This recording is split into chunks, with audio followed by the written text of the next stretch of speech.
Hey, thanks for joining me. I looked at Kindred #1 recently, and it was, not that exciting. I seem to remember thinking that it was kind of good, but then I dug out issue one and kind of went through it, and I'm like, no, this was not good. This is not interesting. It's just I do talk about this often, how so many of these, especially Wildstorm books, just had this particular vibe that they were going for. It's set up by what Jim Lee likes, obviously, but it's not superhero as much as it is just superhuman action stuff. And like, what does that mean? What's the difference between superhero and superhuman? I mean, basically, I guess I would define the difference of, superhero is a guy that puts on a costume, is out there in public with bright colors, saving people. And then these books, when it's just superhuman, they're just people with powers doing secret covert works and secret agencies and government stuff and hidden societies and just B-movie action schlock crap. And it just doesn't work on the scale that they were trying to make it, because that's all Wildstorm seemed to be. That's what Wildcats was. That's what Gen 13 was. That's what Stormwatch was. And all these series spun out of it. There was the Black Razors. There's a Grifter miniseries. There's Kindred. Like, they really tried, but it was an aesthetic that, they were leaning into, because that's what Jim Lee wanted, apparently.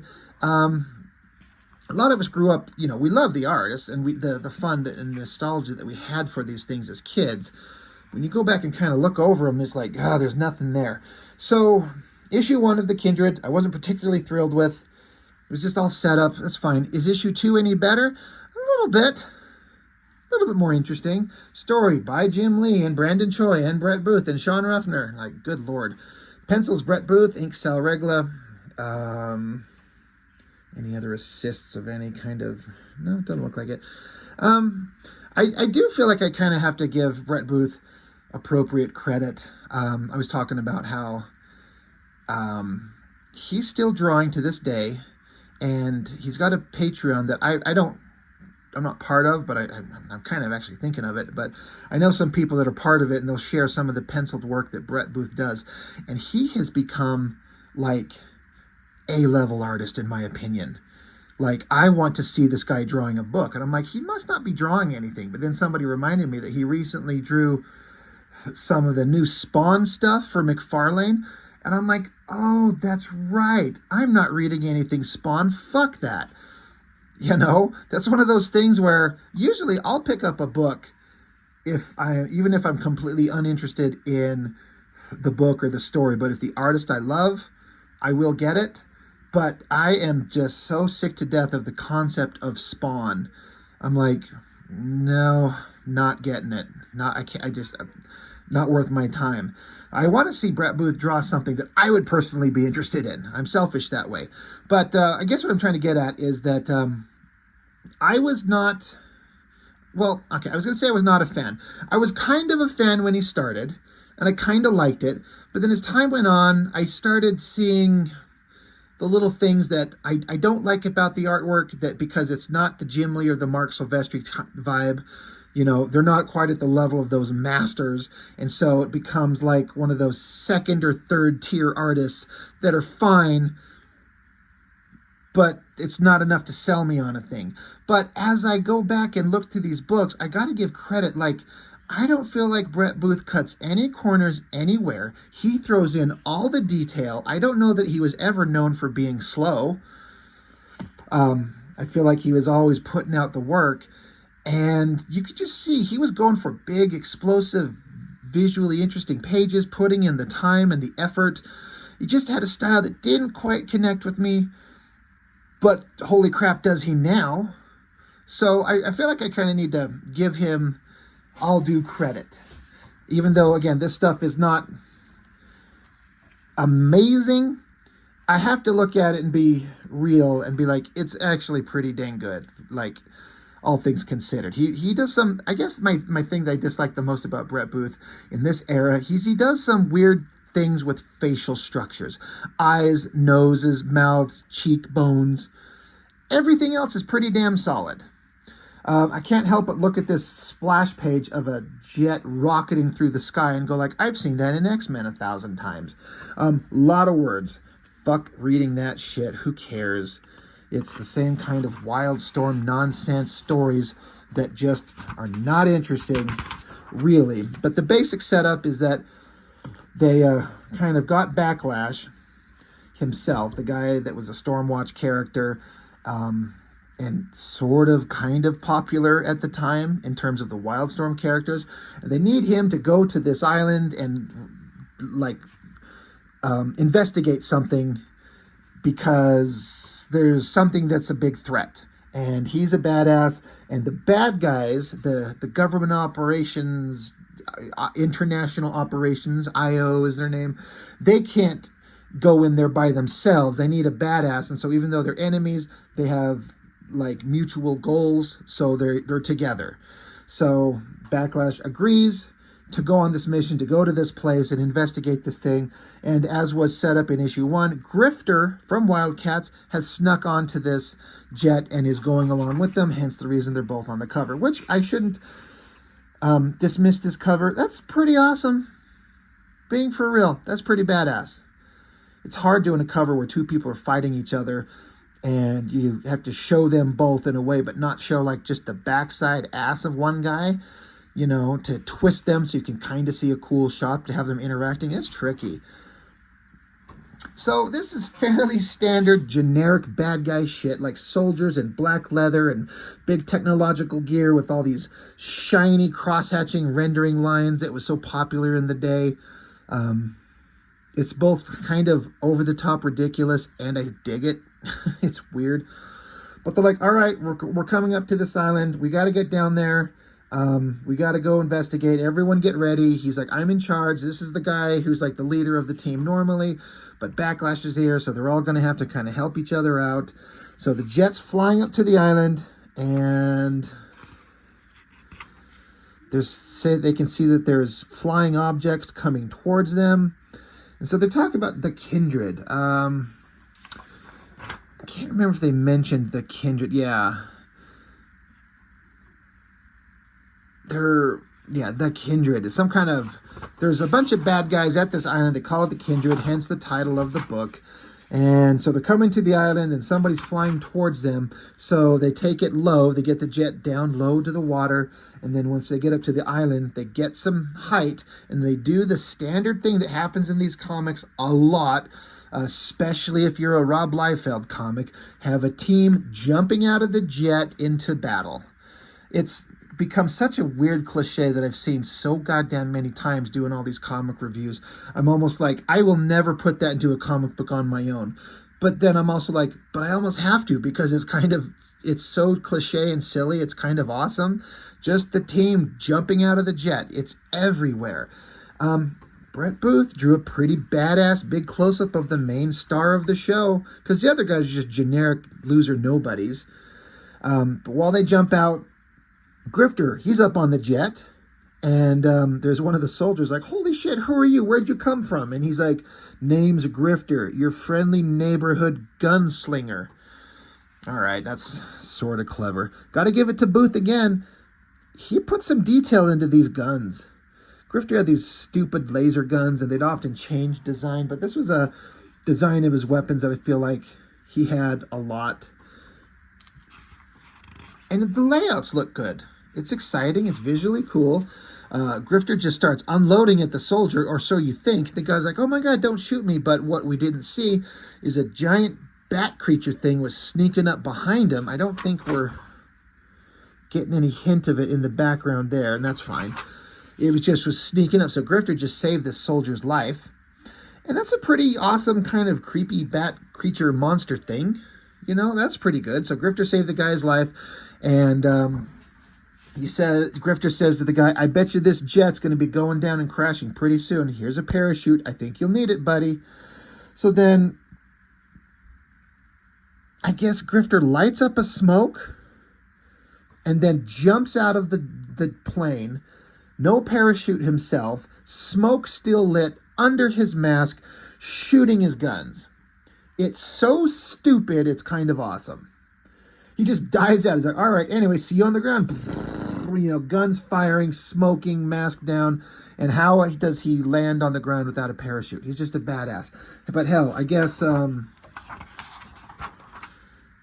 yeah, these guys had like cable lines to strap down to.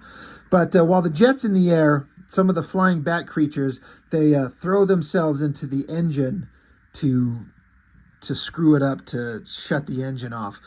I don't know. Most jets, engines, I don't know. I know that they're designed to chew up a certain amount of physical material and stay functioning. A human body, but it's a big lizard creature. Anyway, whatever. It goes into the engine, blows up the wing, boom. So Backlash is on the ground with the other soldiers, and they're like, all right, double time, people, unless you plan to be tagged and bagged, I suggest you move it. They're like, hostiles at 2 o'clock. And so Backlash here, he's like, start laying down a suppressing fire with the incinerators and fall back by squad to the APC. I'm like, what the hell? Boom. And then more bat creatures attack him. Just tackle him from behind. That's a pretty awesome shot. So this is what I like about Booth, is that he's throwing in visually interesting things on every page. And so you don't often get to have that opportunity on every page, but I just barely did the review on this Grifter one-shot, and this Dan Norton, almost every page is like a multi-panel, mid-range shot pile of boredom by comparison. It just didn't stand out. It's just, this is my personal opinion. If you think differently, I get it. But Booth has got something. It's there, you know. That's pretty visually exciting. So they attack him from the back, and so Backlash puts his fist up to the monster's face, and then it explodes. Boom, blood everywhere. They've established that he can shoot little like whips out of his hands, and they say that they can come out as fast as a bullet. So just exploded that monster's head. But now Backlash is falling through the sky, and then another thing I didn't know he could do is he could dematerialize into a pile of mist like a fucking vampire somehow, some way, for some reason. So he's falling from the sky. He's kind of worried because he's never dematerialized at this speed before, but he does, turns into a pile of mist, poof, then rematerializes back into normal self. He's like, well, that was too close for comfort. So then he takes off through the jungle, and then it starts raining human body parts. There's an arm and a leg. And then, so I guess that's one of the soldiers got cut up, but the rest of the soldiers come crashing down. That's some pretty good rendering. I mean, the amount of pencil mileage that Brett Booth is putting in drawings like this, with all the shadows and the cross-hatching for the lighting sources on both sides, you know, he's putting in a lot of effort even on just a shot of just the eyes. But, so the soldiers land, they look up and see their jet with the one engine exploded, and then it's kind of auguring in, and then boom, now it's a smoking fireball, hits the ground, and they're like, well, we're on the island, we're here, we're trapped, we're stuck, you know. I'm sure they're probably saying to each other, we better get back because it'll be dark soon, and they mostly come at night, mostly. And then there was this girl who got kidnapped. It was in issue 1. She's been in the Stormwatch comics. She might be the love interest of Backlash. I don't fucking know. Or maybe she's just with Lynch here. I can't remember. I know I've seen this girl with blonde hair, short blonde hair. I don't remember who she is. I don't care either. But Lynch, he's there, and they're chained up, talking to each other, and one of these monstrous creatures comes up. Bitch slaps the hell out of the girl, just silences her, pow. And, yeah, this one guard says, Drask, stay here and guard the female, but be warned, she is not to be harmed. And this other guy says, you've my word, Bromus, but we could still have a little fun, can't we, my sweet? Is that another frickin', like, assault joke? Jeez, guys, stop with that. So they take Lynch, throw him into another room, and then suddenly he's in a giant, like, gladiatorial arena pit with a bunch of people up here, and there's some guy in a giant skull throne room. He's like, silence, my children, our guest has arrived. And Lynch says, hey, if you let me go, I won't hold you accountable for the actions, there's people coming to help me, so you better let me go. And so whoever the silent voice is, if you're referring to your rescue unit, they're being dealt with as we speak. And don't worry, we know that your government doesn't give a shit about you. We're all expendable. And then we see this big guy. If that is not one of the most 90s characters we've ever seen, I don't know what is. I reviewed, what book recently was it?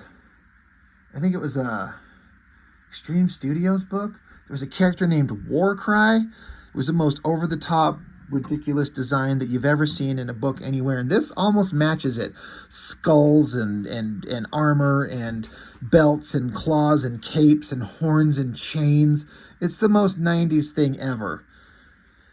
It's not as ridiculous as that Warcry character, but it's close.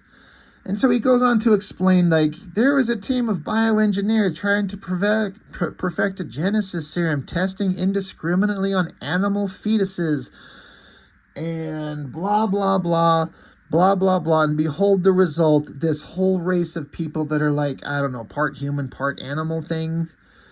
His name is Blood Moon. He says, yeah, you are here to be tried for the inhumane acts committed against them. And if I, Blood Moon, find you guilty of these charges, it will be here that you die. Justice will be served. And then there's blood and then a black box. And I don't know, did he eat his head or something? Anyway, back to the heroes.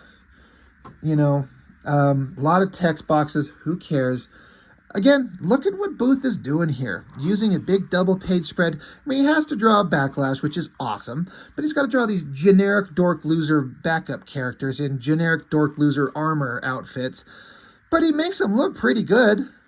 So it's pretty visually exciting. So they keep searching around, and they find the compound that I guess the Kindred monsters things stay at. So we're there. They sneak inside. They creep around.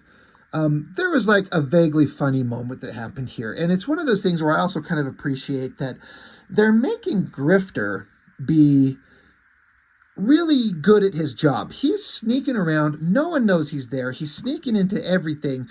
And he's really good at his job. He's sneaky. He's invisible. He's silent. So as ridiculous as he kind of is and uninteresting, at least he's kind of competent. I like that. And so these two soldiers that were with Backlash tells them, hey, you guys work on the computer systems and figure this thing out. They're like, God damn, this is... this one soldier's like, man, this stuff is so old, it's going to take a miracle for it to work. And so the two soldiers keep talking to each other. The one soldier says, which one do I cross, the yellow line with the blue or the red? And Grifter is just standing behind them. They don't know he's there. And the guy's asking, do I cross it with the blue or the red? And Grifter just says, the red. And then the next panel, the guy's like, hey, you're right, it worked. And the other dude's like, what? I didn't say anything. And Grifter's gone. So it's this little funny little moment that I thought kind of worked. Like, all right. That's funny. It worked. And eventually Grifter, he shows up because we got Backlash and the guy who's like the leader of the bad guy team that Backlash is teamed up with. But Backlash is there, and then Grifter shows up, and Backlash has disappeared. But then now he just jumps out of a wall or something. Maybe he turned into mist again or something and vanished. I don't know. Because Backlash is a badass. So we get a big awesome fight scene between Grifter and Backlash. They're going to fight each other. And then they get a gun to Grifter's head, so it makes him stop, drops his weapons. And while they're sitting there like, what the fuck are you doing here? And Grifter's like, hey, we both have personal ties to this Kindred Island, whatever. Oh, wait, shit, they hear screaming in the distance. So like, oh, god damn, we got to go down the hall. And so the rest of the normal soldiers, the regular guys that come with Backlash, they are just shredded to pieces, devoured violently from this giant bug thing. And again, look at Brett Booth going to town on these like organic monsters. The bat creatures we saw before, the bug monster here. That's pretty damn good. It just, like I've said, I don't like the thing I don't like about his work is his faces. These noses, the mouths. He always does these cheekbone cross-hatching lines. You see them in every face, like the cheekbone and these cross-hatching lines coming down. They're everywhere. Like, see them in the face there, on the cheek there. I mean, they're in a lot of other panels I just kind of skipped by. On the cheek there. It's his faces that I think suck. And once he gets that part figured out, it just becomes excellent work. There's more high cheekbone cross-hatching lines there. It's just the one thing that kind of bugs me, because so much of this other stuff is so damn good. So bug monsters attacking the one remaining human loser nobody.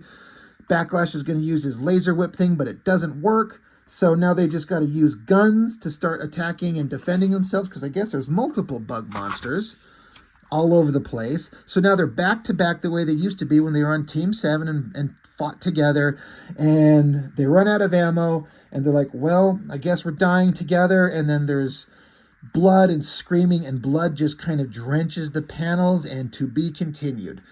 You know what? Not a bad way to end it. Like, they're kind of stuck together. Everyone else is gone. They got to team up. They're out of ammo. Their powers aren't working, and we're surrounded by monsters. What's going to happen next? So I'm a little more interested in this issue than I was issue 1 for sure, because we're into the story. All the setup was done. Get a little... I like it when they give the artist an opportunity to say something.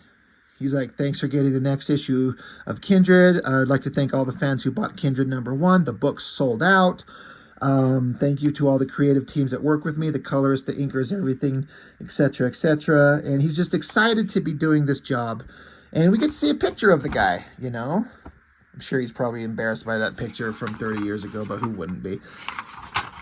And letters, pages, etc., etc., etc. So... issue 2, a little more interesting. Well, it's more than a little. It was a lot more interesting to me than issue 1 was. So I'm getting a little bit more invested in it. So I guess we'll eventually see what issues 3 and 4 have in store for us. We'll see what goes on. But Kindred, issue 2, Brett Booth, he deserves more credit than I was giving him for a long time. He puts in the work, and minus the weird facial structure stuff, he's pretty damn impressive 30 years ago. And go look up his work now. I highly recommend it. Go look up and see the work that he's doing these days. It is first-rate stuff. Absolutely first-rate. So that's all I've got for now. Thank you for watching. I appreciate it. I'll see you next time.